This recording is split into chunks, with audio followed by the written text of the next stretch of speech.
All right, welcome back for another deep dive. This time, we're going on a journey. We're going into Liam Lewis and the Summer Camp Curse, and using just the first 6 chapters as our guide.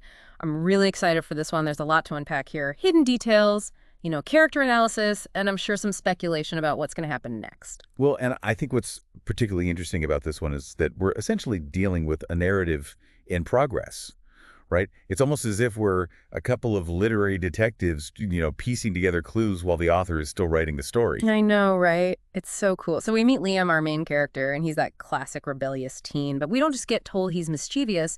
A soggy napkin at his teacher on the very last day of school. I mean, come on, that's bold. What does that tell us about Liam? It certainly suggests a disregard for authority, a willingness to push boundaries maybe, Hmm. even a little recklessness perhaps. Makes you wonder if those traits are going to help him or hurt him as he kind of navigates this new magical world. Ooh, yeah. And speaking of trouble, enter Mr. Hallister, the guy in charge of this summer camp that Liam's been sentenced to. This guy is an enigma wrapped in a pinstripe suit, right? Slick back hair, 100% success rate, rehabilitating troubled youth. He almost seems too perfect, doesn't he? It makes you wonder if there's something more to him than meets the eye. Absolutely. And those glowing testimonials, from seemingly transformed teens, Sherry and Zach. On one hand, you've got these incredible stories of change, but on the other hand, you have this underlying sense of uneasiness, like something is just a little off. Yeah. Yeah, and then Hallister drops that bombshell. He claims to use magic as his method. Magic. Now, that throws a wrench into the whole summer camp thing, wouldn't you say? I bet at this point you're just as curious as I am to find out what kind of camp this really is. Oh, it definitely piques your interest. Mhm. It's a very clever way to blend the ordinary and the extraordinary, Hmm? blurring those lines between reality and fantasy. Totally. And speaking of blurring lines, things take a truly strange turn when Liam tries to escape his house. A locked window, a jammed door. It's like his house is against him. And then, just to make it even creepier, Hallister's voice pops into his head. It's such a chilling moment that really reminds you that Liam is not in control here. Absolutely. It's a great way to introduce the idea that magic can operate in subtle ways, Hmm. almost insidious ways. It's not just flashy spells or magical creatures. It can permeate the mundane, just manipulating the world around you without you even realizing it. And remember how he said Liam was a bit of a skeptic? Well, his little internet deep dive into Sherry and Zach's social media throws him for a loop. Suddenly, those seemingly fabricated testimonials become a lot more believable. Their transformations are real, and they coincide with their time at Hallister's camp. I mean, it's enough to make even the most cynical person question their perception of reality. It really makes you wonder, at what point do we accept the impossible as possible, right? It's a question that's at the heart of so many fantasy stories, and it's definitely one that Liam is grappling with firsthand. Yeah, and then just when you think things couldn't get weirder, we get transported to Gardenia, a hidden world bursting with vibrant colors, lush meadows, and a sparkling ocean. Talk about a contrast to Liam's everyday life. It's like stepping into a dream, or maybe a fantasy novel. Well, the juxtaposition between Liam's world and Gardenia is pretty striking. It's that classic technique in fantasy to create a sense of wonder and escape. But it also serves to highlight the limitations of Liam's perception. He's so focused on what he can see and touch that he's almost blinded to the possibility of something beyond the ordinary. Yeah, so true. You'd think arriving in this fantastical world would be enough to convince him that magic is real. But he's still holding on to his skepticism a little. He ends up in Rutger's Tavern, and let me tell you, it's far from the typical summer camp experience he expected. I mean, or any of us for that matter. The gruff owner, the strange food, even stranger clientele. It's a total culture clash. It's fascinating how the author uses these sensory details to create a truly immersive experience. You can practically smell the roasting meat, hear the clinking of tankards, and feel the warmth of the fire. It's such a subtle way to draw you into the story, and you really feel like you're right there alongside Liam as he's navigating this unfamiliar world. Yeah, and speaking of navigating, in walks Worf from the north, and this guy is no nonsense, all business. He has this gruff demeanor, like a seasoned sailor who's weathered countless storms. He's not here to sugarcoat things for these teens. He lays it out straight. You're on a mission, you're working independently, no hand-holding. Yeah, it's clear that Worf represents a very different kind of authority than what Liam's used to. He's not a teacher, he's not a parent. He's someone who commands respect just through experience and resilience. It makes you wonder how Liam's going to respond to this new type of leadership, especially given his rebellious streak. That's a great question. And speaking of questions, Worf finally reveals the problem. A powerful gemstone has been stolen, and it's allowed the spirit of this long-dead necromancer to escape. The stakes are really high now. The rising dead and possessions are haunting the land as a direct result. It's very clear that these teens are facing a very real, very tangible threat. Their actions have serious consequences. It's that classic good versus evil scenario, but with a unique twist. Hmm. These teens aren't trained heroes. They're not chosen ones. They're ordinary kids thrust into extraordinary circumstances. It makes their challenge all the more daunting and their potential for growth even more compelling. Right.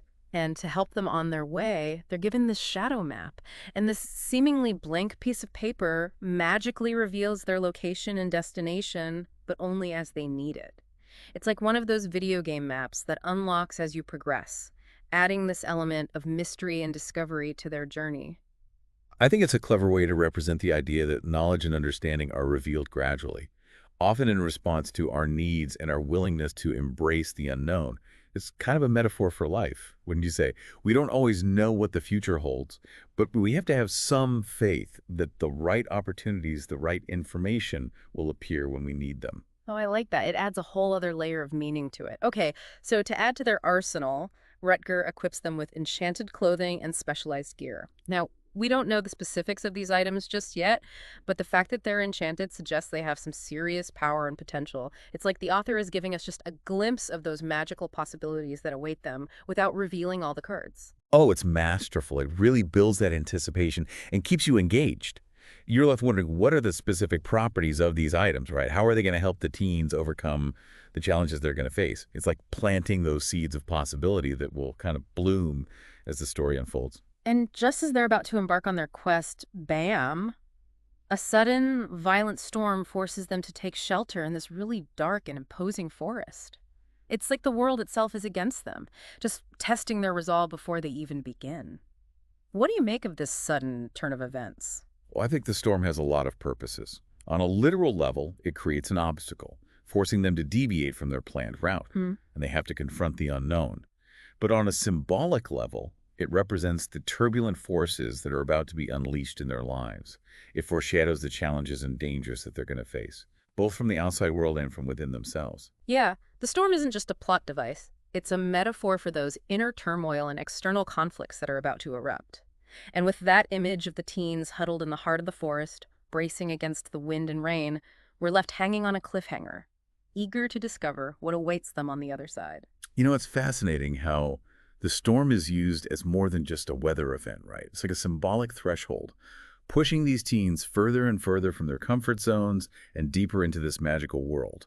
It's a great example of how the environment can really drive both plot and character development in a story. Oh, it definitely adds to the suspense. The way that forest is described, ancient, imposing, full of shadows, it really makes you feel like something is lurking just beyond the trees watching them. And I think it's interesting to see how Liam's initial reluctance to even be on this quest is starting to shift. You know, he's still skeptical, but you got to remember how obsessed he was with finding proof of Gardenia online. And now he's experiencing it firsthand. It's almost as if the author is slowly peeling back those layers of resistance and allowing his curiosity to kind of peek through. That's a really good point. Do you think his skepticism is completely gone, though? Or is there still a part of him that's trying to rationalize what he's seeing? I mean, he did try to escape. It's not every day you find yourself transported to a magical world, right? It's a good question. There's definitely a struggle within Liam, a battle between the rational world that he knows and this new fantastical reality that he's been thrust into. Maybe the author is using this internal conflict to kind of mirror the larger conflict, you know, between the ordinary and the extraordinary, the mundane and the magical. Yeah, that makes a lot of sense. Speaking of magical, that enchanted clothing and gear that Rutger gave them still has me so intrigued. We got a little glimpse of them, Liam's dagger, Sam's staff, Tabitha's bow and arrows, and then Abby's compass. But what are their specific properties? How are they going to help them on their mission? And what about that shadow map? There's still so much we don't know. Exactly. And that's what makes it so interesting. The author has done a great job of planting those seeds of mystery, dropping just enough hints to keep us guessing.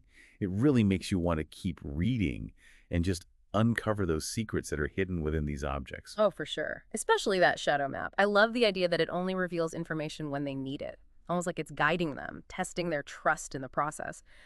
What do you think the author's trying to say through this unique magical object? I think it really speaks to the idea that knowledge isn't always readily available. Sometimes, we have to embark on a journey of discovery, trusting that the path will reveal itself as we go. It's kind of a metaphor for life, wouldn't you say? We don't always know what the future holds, but we have to have faith that the right opportunity, the right information, it'll all appear when we need it. Yeah, I like that. It adds a whole new layer of meaning to the story. Okay, so shifting gears for a second, let's talk about Liam's little adventure in the tavern. Remember when he sneaks downstairs, drawn by that music and the promise of delicious honey mead?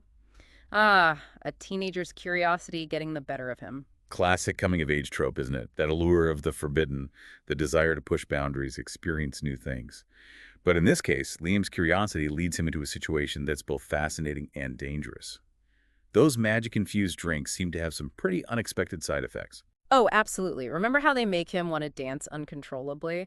It's funny, but it also highlights the fact that magic in this world, it's not always predictable or controllable. It can have unintended consequences, even in seemingly harmless situations. Makes you wonder what other surprises or dangers might be lurking around the corner. Exactly, and it really reinforces the idea that Liam is very much a novice in this world. He's learning as he goes, making mistakes, and facing the consequences of his actions. Just a reminder that growth often involves some discomfort and uncertainty. And speaking of discomfort, Rutger's idea of bed is a straw-filled hallway with cots. Not exactly the five-star accommodations you'd expect in a magical world. No, it's a stark reminder that this is not a vacation, it's a mission. The stakes are real.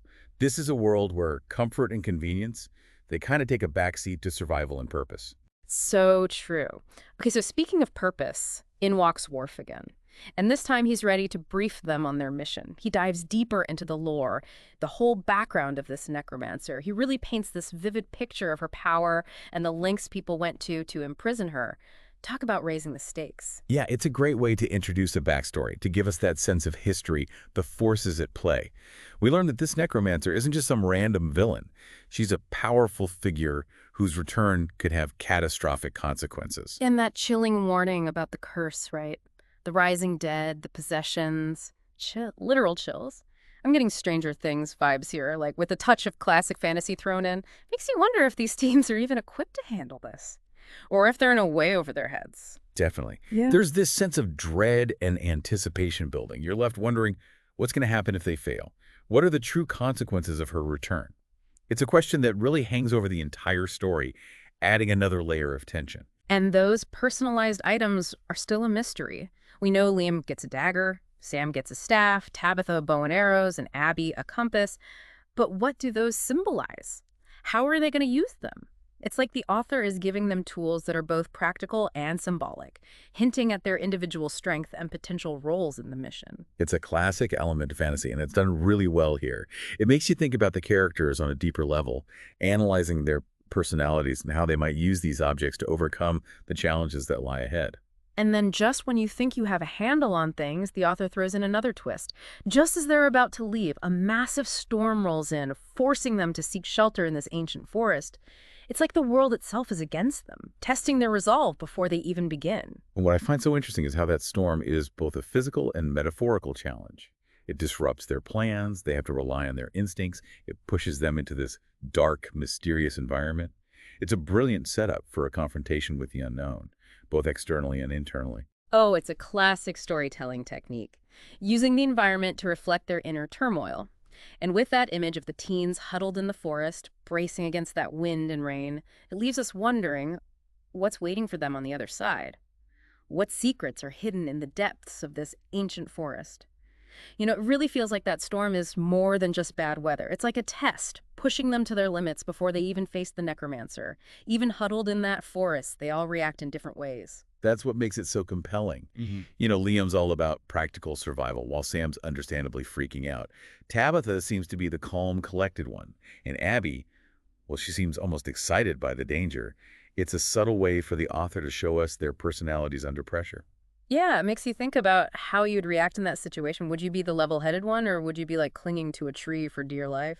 Exactly. And it reminds us that even in these fantastical situations, it's that human element, those relatable fears and reactions that really draw us in. Okay, so let's go back to those mysterious personalized items. Remember, Rucker said they were enchanted. What if Liam's dagger is more than just a weapon? What if it reacts to magic somehow, or even gives him some special abilities? Ooh, that's a great theory. It would definitely add another layer to his character arc. Imagine him discovering these hidden powers within himself, connected to the dagger itself. It's a classic fantasy trope, but it's always exciting to see how different authors interpret it. Right. And think about Sam's staff.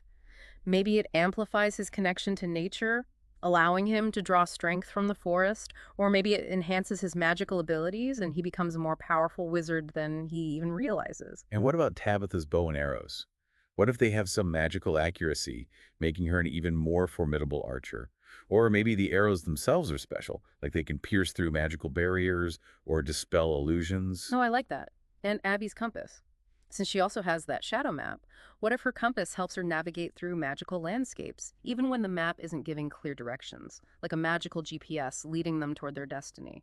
I think you're onto something. It's like each item's tailored not just to their individual skills, but also to their potential roles in the mission. Really clever way to weave that character development and plot progression together. So the teens are finally ready to head out, armed with their enchanted gear and their shadow map. But before they can even take a step, they're surrounded by all the villagers. And it seems like not everyone's happy to see them. Yeah, that scene really highlights that they're outsiders in this world. They represent disruption, the unknown. It's understandable that some of those villagers are wary, even hostile.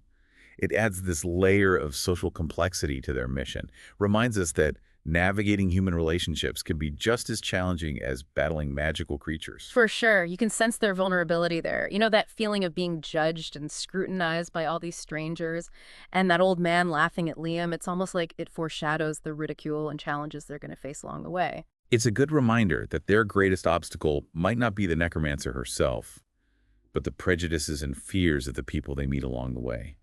They'll need to prove themselves, earn the trust of those who doubt them, and maybe even challenge their own preconceived notions about this world and its inhabitants.